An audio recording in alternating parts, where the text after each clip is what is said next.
Hello, good afternoon. Pleasure to be here. More like football in a stadium. What can I tell you? It's been a tremendous offseason for the Michigan Wolverine football program.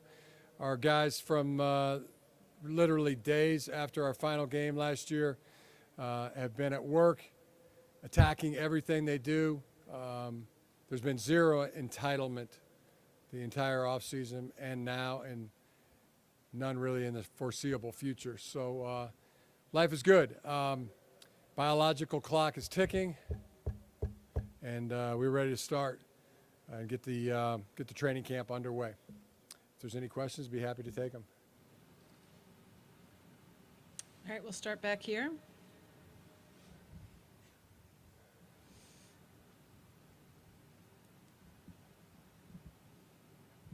Please stand to introduce yourself and your outlet, please. Thank you.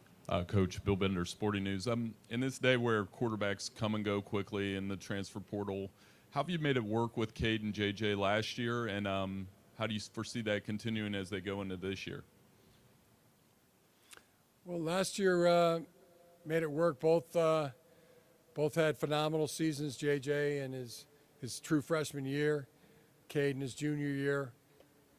Both played outstanding winning football every time they went out there. The really cool stat on Cade McNamara is over 50% of his drives end in points. And I don't know exactly what the number is for JJ, but seems like every time he got in there and led a drive, it ended in points as well. Both really good. You know, they ask sometimes, at other positions who's going to play. I mean, the best player is going to play. We're going to know who the best player is by who plays the best. Cade McNamara is going to be really tough to beat out for the starting quarterback job. J.J. McCarthy is going to be really tough to beat out for the starting quarterback job. Okay, we'll come down here, and then we've got one in the back over here. Hi, Coach Harbaugh. Tino Bovenzi with Spectrum News in Ohio. Looking back at the success last year, you guys knocked off Ohio State for the first time in your tenure, and I wanted to ask, how was this off season for you? First off, do you feel like you had a little bit of relief to have this monkey off your back in a way, and how you guys plan to carry that momentum into keeping this that appearance in the Big Ten championship going and beating Ohio State consistently? Yeah, so it's been a really good continuation from last year's team. I think some of it, players that were on the team, they put in that work.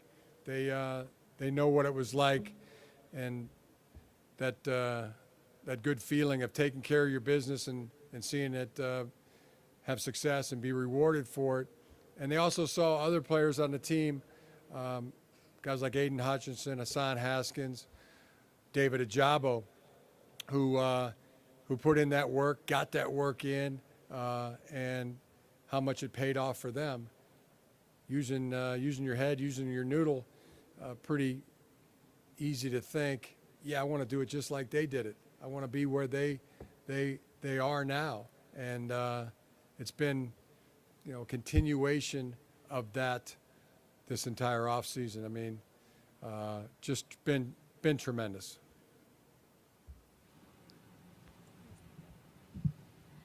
Ethan Key with the Junior Journalism Program. How are you planning to carry the momentum from last year to continue to get to the championship? Yeah, we're just going to continue to attack, and that's what I really love about this team. They really, literally attack everything that's put in front of them. Okay, any more questions? I thought we had some. Oh, okay. All right, let's go here, and then we'll come up here, and then we'll go here.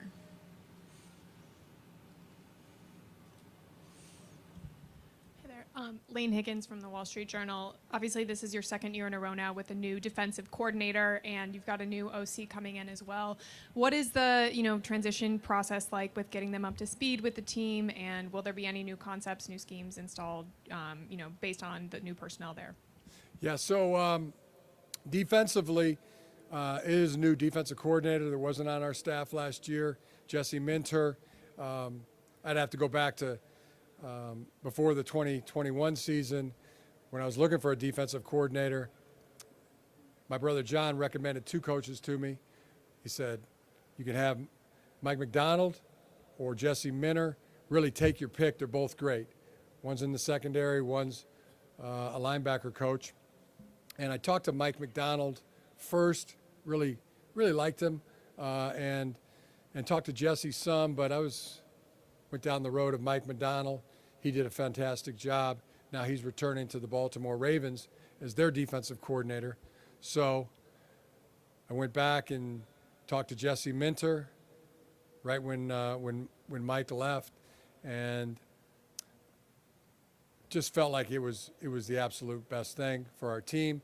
Both Jesse and Mike McDonald, along with my brother and Wink, had really devised that Ravens defensive system. They were in on the ground floor, and an added bonus that Jesse Minter got a year of defensive play calling under his belt as the defensive coordinator at Vanderbilt. So outstanding. On offense, both our co-coordinators were on the staff last year. Both Sharon Moore and both Matt Weiss were on the staff. Matt Weiss is incredibly smart. He is one of those persons that when you're doing a project, so detailed, thinks about it from every angle, plans everything out. I've never met a play I don't like, and always feel that our players can execute anything. Just give them the chance, and let's just get started and get the project going. Damn the torpedoes. I've never screwed up anything so bad that I couldn't change it or throw it away. So we make the perfect blend, really, between Matt and myself. And then Sharon is really he is the living embodiment of both Matt Weiss and myself. He's right there, and the most important, because he's coaching the offensive line. And so it's an incredible group that way. Also, Mike Hart does a great job in the run game, in the blitz protections. Ron Bellamy's another person like Matt Weiss, very detailed, very organized, very analytical about plays and projects. And Grant Newsom, who is also on the staff as a graduate assistant, our tight ends coach, who's tremendous, will be a great coach, and already is. So it's a tremendous group. We have some really great analysts as well. So I feel great about the offensive staff. I feel great about the defensive staff. Okay, we'll go to our right coach in the back. Hi, good morning, Coach. My name is Emily Williams. I'm part of the Junior Journalism program. You won the Big Ten championship and made it to the playoffs. Both are huge accomplishments. What do you hope to achieve this season? Right, so our goals would be to beat Ohio State and Michigan State in the same year, win the Big Ten championship, and win the national championship. Those are our 4 goals.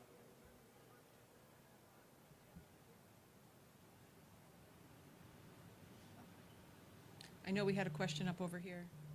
Oh, right up here. And this will be our last one.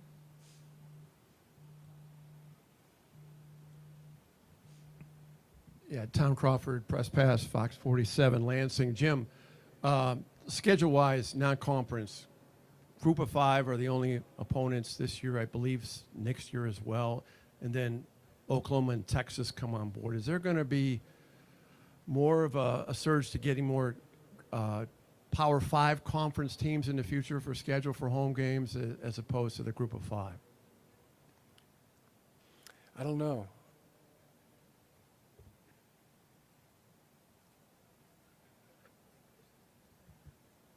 What goes into decision making on that? We played Power 5 in the non-conference. We played Notre Dame, Washington. We played Group of 5 in the non-conference.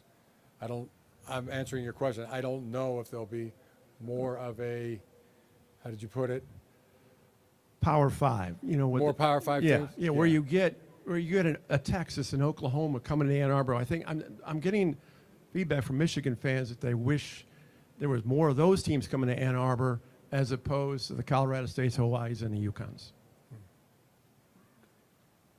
So that's my Or comment. you can share that feedback some point with Ward Manuel, and you guys can discuss it.